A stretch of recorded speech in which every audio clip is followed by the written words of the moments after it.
ఈ మాత్రే నమః. Welcome to జ్యోతిష్య జ్ఞానదీపిక. ఈ వీడియోలో జ్యోతిష్యం నేర్చుకోవాలి అని అనుకుంటే ఏ గ్రహాల యొక్క అనుకూలత ఉండాలి, అసలు ఏ భావాల వలన జ్యోతిష్యం నేర్చుకోవడానికి ఎక్కువగా అవకాశాలు ఉంటాయి అనే అంశం క్లుప్తంగా ఈ వీడియోలో తెలుసుకుందాం. ముందుగా జ్యోతిష్యం నేర్చుకోవాలి అని అనుకుంటే ముఖ్యంగా అనుకూలించవలసిన గ్రహాలు ఏమిటి అంటే గురుడు, శుక్రుడు, బుధుడు. ఈ మూడు గ్రహాలు చాలా అనుకూలంగా ఉంటే మాత్రం జ్యోతిష్యం నేర్చుకోవాలనే ఆశ రావడం కానీ జ్యోతిష్య విద్య అవ్వడం కానీ జరుగుతూ ఉంటుంది. గురుడు దైవ గురుడు అంటే దేవతలందరికీ గురువు. శుక్రుడు కూడా రాక్షసులకు గురువు. అంటే అన్ని విద్యలు చదివినటువంటి గ్రహాలు ఈ రెండు. సో గురుడు మరియు శుక్రుడు యొక్క అనుకూలత బాగుంటే, మన జాతక చక్రంలో ఈ రెండు గ్రహాల యొక్క అనుకూలత బాగుంటే జ్యోతిష్యం నేర్చుకున్నా కూడా అది వంట పడుతుంది, అబ్బుతుంది అని చెప్పుకోవచ్చు. ఇక ఆఖరిగా బుధుడు. బుధుడు ఎందుకు అనుకుంటే జ్ఞాపక శక్తికి, కమ్యూనికేషన్‌కి బుధుడు కారకుడు. సో జ్యోతిష్యంలో ఏది నేర్చుకున్నా కూడా జ్ఞప్తిక ఉండాలి. జ్ఞాపకం పెట్టుకొని ఉండాలి. సో బుధుడు చాలా అనుకూలంగా ఉంటే నేర్చుకున్న విషయం బుర్రలో ఉంటుంది. దాన్ని మనం కమ్యూనికేట్ చేయగలుగుతాము ఎదుటి వాళ్ళకి ఏదైనా చెప్పాలి అనుకున్నప్పుడు. సో ఈ 3 గ్రహాలు అనుకూలత ఉంటే అప్పుడు జ్యోతిష్యం బాగా ఉంటుంది అని చెప్పుకోవచ్చు.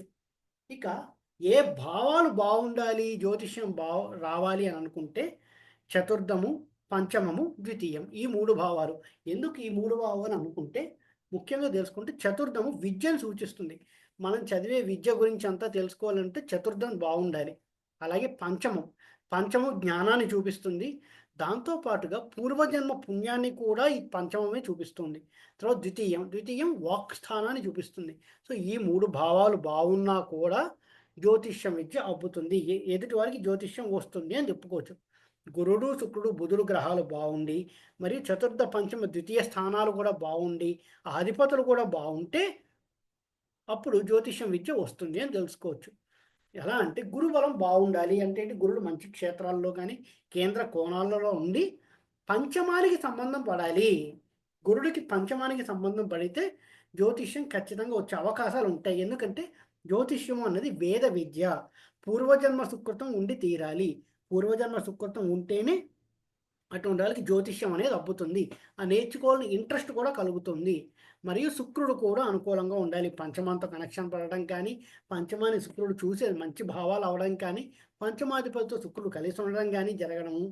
అప్పుడు మరియు గురుడు నీచ పట్టి ఉండకూడదు. గురుడు నీచ పడితే జ్యోతిష్యం అంత ఈజీగా రాదు. నీచ భంగం జరిగితే చాలా కష్టపడితే వస్తుంది, లేదా అంత సులభంగా జ్యోతిష్యం అవ్వదు.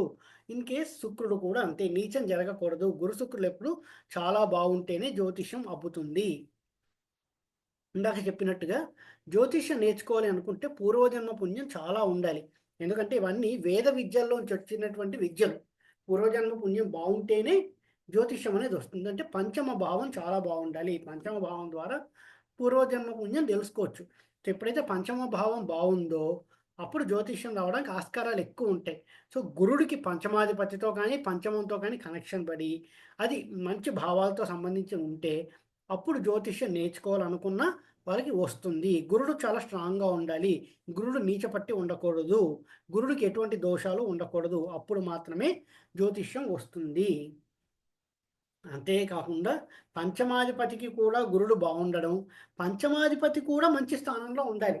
పంచమాధిపతి కూడా మంచి స్థానంలో ఉండాలి. పంచమం పూర్వజన్మ ఫలితాలన్నీ చెప్తుంది కాబట్టి, పూర్వజన్మ పుణ్యం చెప్తుంది కాబట్టి, పంచమాధిపతి కూడా మంచి స్థానాలలో ఉంటే అప్పుడు జ్యోతిష్యం నేర్చుకోవడానికి ఆస్కారాలు చాలా ఎక్కువగా ఉంటాయి. గురుడు నీచపట్టాడు.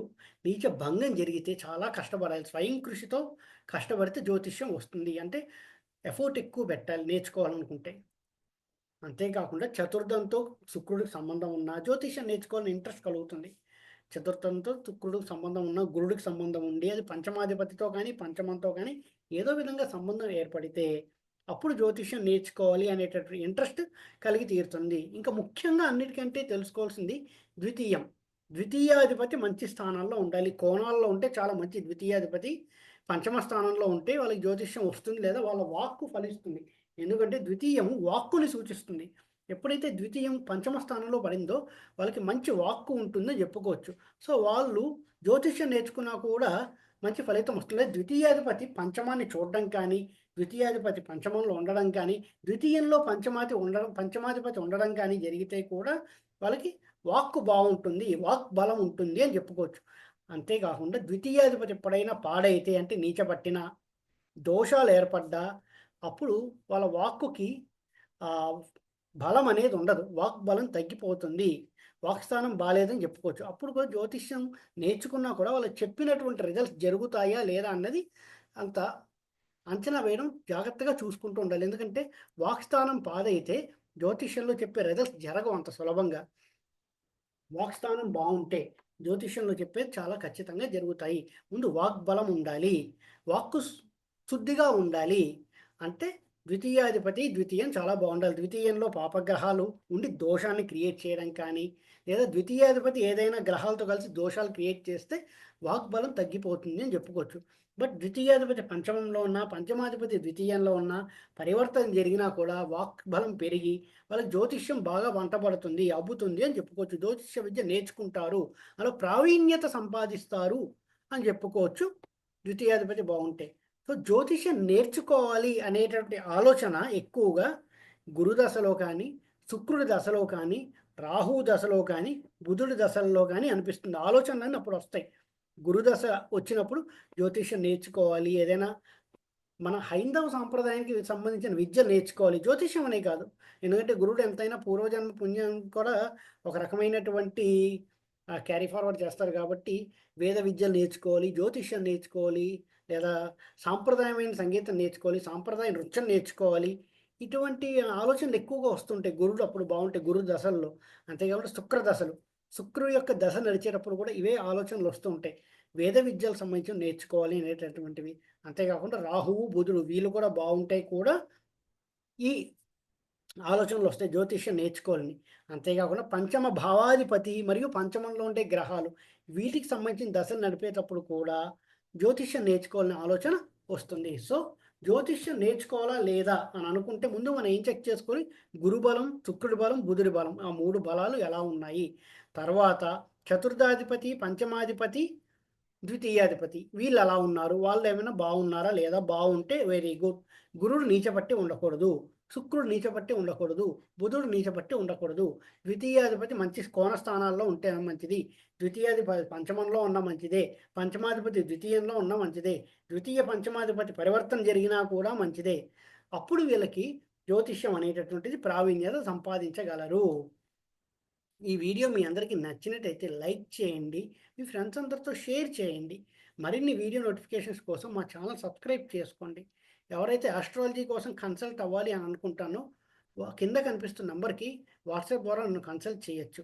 ఎవరైతే ఆస్ట్రాలజీ నేర్చుకోవాలని అనుకుంటున్నారో వాళ్ళు కూడా కింద కనిపిస్తున్న నంబర్కి నన్ను కాంటాక్ట్ చేస్తే రాబోయే బ్యాచ్లో వాళ్ళని ఈ స్టూడెంట్లా ఇంక్లూడ్ చేసుకోవడం జరుగుతుంది. ఓం నమో నారాయణ.